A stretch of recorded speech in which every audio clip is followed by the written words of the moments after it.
Where are you from, Tony? What the fuck difference does it make where I'm from, man?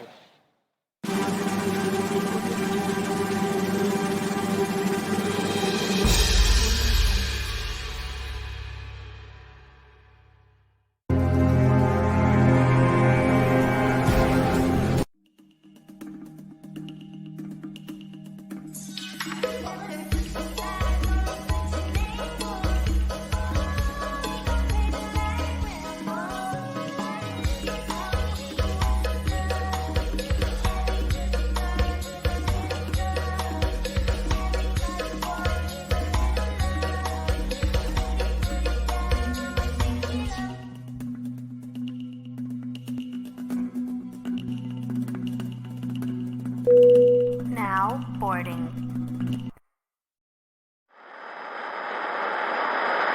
EasyJet 345 traffic 2 mile, final without delay, cross runway 30 left, runway 30 right, clear for takeoff. Greetings, my Everett friends. Well, we're going to continue looking at some more with the State House hearing and the terms surrounding the Bill 2692, which is going to be used to remove the DPA so the Kraft Group can go ahead and build their stadium. We'll also take time and speak with resident Paula Sterite, who is one of the forefront voices in the grassroots advocacy on really a lot of political matters that affect Everett. And look forward to hearing from Paula and look forward to revealing a few of the finer points that are contained in that proposed agreement. So also, I found it interesting that Senator Sell decided to go back and close the hearings by adding on to his comments. And it seemed the whole point of that was to reemphasize the point that community groups, I believe he used the word, the effort of outreach was robust, and that he alluded or actually inferred that, some people walked away dissatisfied. I'm not sure what the whole purpose of him coming back up to speak at that point was, other than my sense is that the powers that be are trying to front load any damage control when complaints come up that community groups were not contacted or not solicited, their comments were not solicited. So without belaboring that point anymore, let me go ahead and let's turn and see how Paula's doing this evening.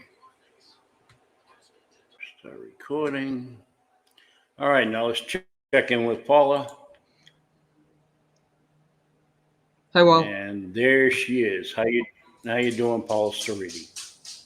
I'm doing fine. You may hear my dog tiptoeing in the background, driving me crazy. So let me put this on pause and she'll be back at me again in a minute.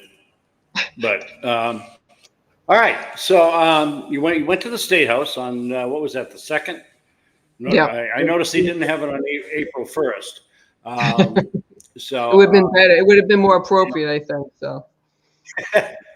And it, as you had said earlier, it looked more like a show. It wasn't really a hearing. I called it a public relations event. So give me a bird's eye view. What did you see when you went up there?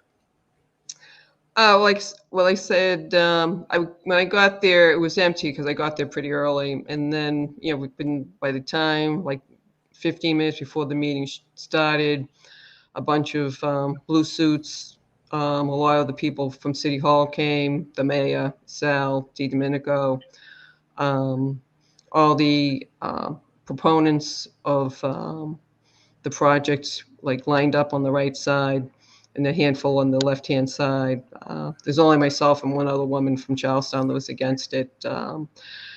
And ironically, the woman from Charlestown thought I was for it since I was from Everett. And I said, no, I said, it's going to be awful for us. But I think... Was that the new... city councilor, which is that who No, it this was? was this was just a woman that lived on Charlestown on Bunker Hill, and she said traffic's a nightmare Uh-huh. now, and she couldn't imagine having a stadium, and it just Right. there's only so that it's like a sausage. You can only put so much into a sausage before it bursts, and at this point, I think we're bursting at the seams. Did anybody approach you? Did anybody say hello No, to you? no, Did the mayor or anybody? no. I think near the end, Sal came by and said hello, and then went back to the other side. Yeah. All right. So moving along, you sent me the host agreement but will lead to the community benefits agreement or whatever they're calling it these days. And first of all, I appreciate getting a copy of that. It was only 7 pages long, and I read through it. See if I can bring it up on the stage here. There it is. Yeah. Let's go back to page 1. Just a quick scan through.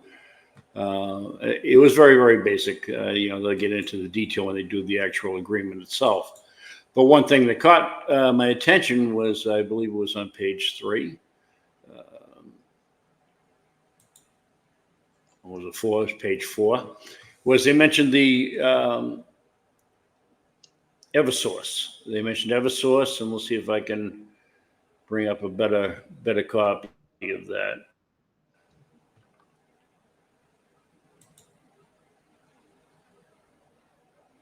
There we go.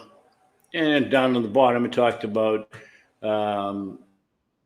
Eversource will interact with Mass Department of Public Utilities, so on and so forth, in the expansion of the electrical grid, especially a critical conduit for offshore wind energy. And that's one of the things that you had promoted early on. And I'm just wondering if that caught your eye and what your thoughts on that were. Why it's even included in there. I find it kind of a mystery.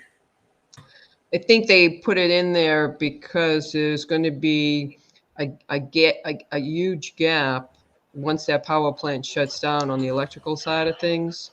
And I think they needed to do similar to National Grid now, leasing the waterfront from Constellation to get the natural gas Are they off of. they under some kind of obligation to provide X amount of wind energy in the next 10 years or something like that? I think the state's pushing everyone to get to be not using fossil fuels. But like I say,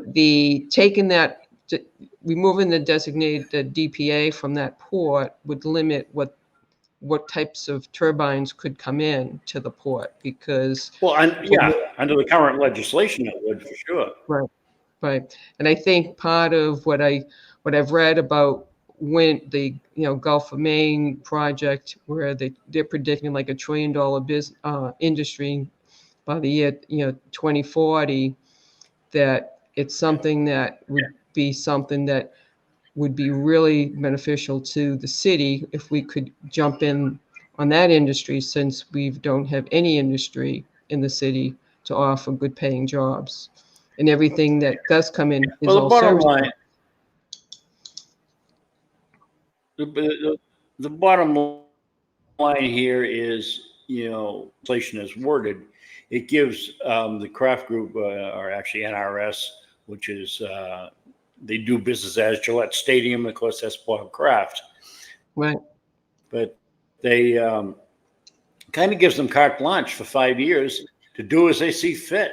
If they decide to wash their hands of it, the city of Everett, their back is against the wall. They can't go in any other direction. So the first line of defense, at least for the forces that oppose any of this, really would be to stop the legislation itself. Well, like I say, I think if either that or modify at least modify it so that it's not specific to any one industry or any one person. I just, in the business world, it's called bid rigging when you give any one person preference over somebody else. And I don't understand why you Right. have, it's basically greenfield land. Why not open it up and see who would want to take advantage of it? Because I do think there are other people that are vying for it. And so I don't think we're getting the whole story, hmm because I think what they want to do is give And it I to. think it was purpose. It was purposely worded that way so there wouldn't be any competition in this. Right. It's Oh yeah. I just find it strange, nonetheless. Well, you have to remember So Kraft and Wynn are connected at the hip, right? Because Wynn originally went to Kraft for the I'm sorry. casino in Foxborough, so they have a long history together. And having Kraft build a stadium gives the casino a venue for concerts that they can't build, because in their hosting agreement, they're limited to the size of the venue. This is a big chess game going Yeah. on that no one really is needs. We have to look at all the dots and players, because it's not black and white. There's a lot of moving pieces, and a lot of people think that the stadium is a move the mayor is working on so that he can get his hands on the Memorial Stadium that the football team uses, by saying, well, if we get the stadium, the football team and the band can go there, and then we can get our hands and sell the field there. So is it true? I don't know, but I think a lot of people. Yeah, I had heard that. As a side thought, I just wondered if they have a World War II memorial down there where they spent a lot of money to get that done. Yeah. Believe me, I remember it well because I worked Yeah. late into the night a lot of times verifying the names for that. So they take that into consideration, that it was for the veterans. It seems like I'm running out of some resources here on my computer. So but one thing on the hosting agreement is that the commitment is, you're talking about a $600 million stadium, and the mayor basically signed a piece of paper that we get $15 million as a one-time benefit of $10 million in affordable housing, $5 million, I believe, in a community center, and $1 million a year. That's nothing. This thing's going to be worth hundreds of millions of dollars, and and if you notice, the agreement was signed the day before the elections. I know they pay $10 for it too. If you, it was they transferred $10. It says right in it for the fee of $10. So we probably should be lucky we're getting the 10. I don't know that they gave Kraft 10. Now you figure the guy's worth. Kraft is worth $10. Right. Well, to file it, but you're talking about Kraft is worth $11 billion, and he's throwing us peanuts, and the mayor thinks it's the greatest thing since sliced bread. So we have to at a minimum modify it so that the city council has a say on the agreement, because he's selling us down the river again. All right. So, worst case scenario, legislation goes through and you're facing a soccer stadium, and I'm getting some of those spinning wheels here on my computer, telling me I'm running out of resources. So the number one issue at that point would be the traffic mitigation, and again, you and I talked earlier, and one of the things we were curious about is how they're going to dole out those 75 parking spots. I know I'd like to have the concession on the thing, because whoever owns that is going to be bribed left and right. They'll be getting phone calls on a Wednesday for a Sunday game. They're making $500 a spot extra. Yeah. Now, like in the mayor, just my devious mind working. Well, the mayor said we don't need any parking, and we can just say it again.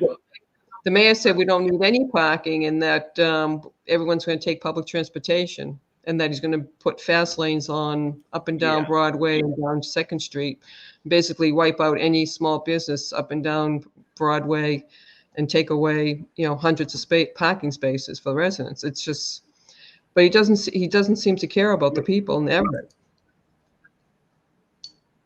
If you listen to that Zolik and Bertrand outtake there, one of the callers suggested that they do a Dunkirk and just everybody with a boat goes to one side of the river, and we shuttle people over, because they said how many trips would the shuttle from the Encore have to make in order to get 25,000 people over there. It's it's almost comical if it wasn't so sad. So probably the last thing that I'd like your opinion on is, I remember when the Encore was done, and of course I was out of the area by then, but a group was established. Everett, I can't remember what their name was, but Everett United. Mike McLaughlin was part of it, where they were. Yeah. I think it was called Everett United. Yeah. So it was. The same thing's going to happen here. And I guess what I'm asking or suggesting is that if it's left up to the powers that be to form some kind of group, you're going to get all yes people from the mayor's office that are on that. So is it, in your opinion, worthwhile a grassroots group forming itself and demanding a seat at the table? People that are going to actually be there on behalf of the residents and not on behalf of what the city can get out of it. What's your take on that? Like I said, I think it should be a referendum. I think it's going to be as impactful to the city as the casino was, and I think the people in Everett should have a say. And like I say, a lot of people, there's a lot of intimidation, as you know, and fear, rightfully so these days in the city, that to have people, speak out, right, and it's going to be hard. So I think if you do put in the ballot question so that people can vote in private and not have the mayor have a say as to how this goes. But you'll have the same players. You'll have. I would like to see. Yeah, I would like to see a delegation from the city council, 3 or 4 that are named, and maybe through a referendum, as you say. I don't know if it can be done that way, but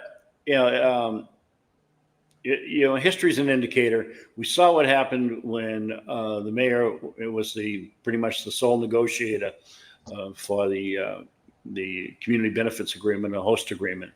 Right. So I think at least at minimum, if it's going to be left to government officials, some of the city councils should be delegated to sit in on these meetings. And I believe it's just the nature of the beast. There's going to be a lot of problems.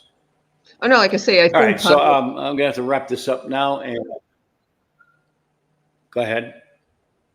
No, I was just going to say, I think the council was blindsided by this. I think there were some that were for it that were at the meeting, but I don't think the whole body of the city council, because no one even announced it, right? The last city council meeting, no one even made an announcement saying that there's going to be this hearing. Well, there's more independent thinkers on that body now than there was before.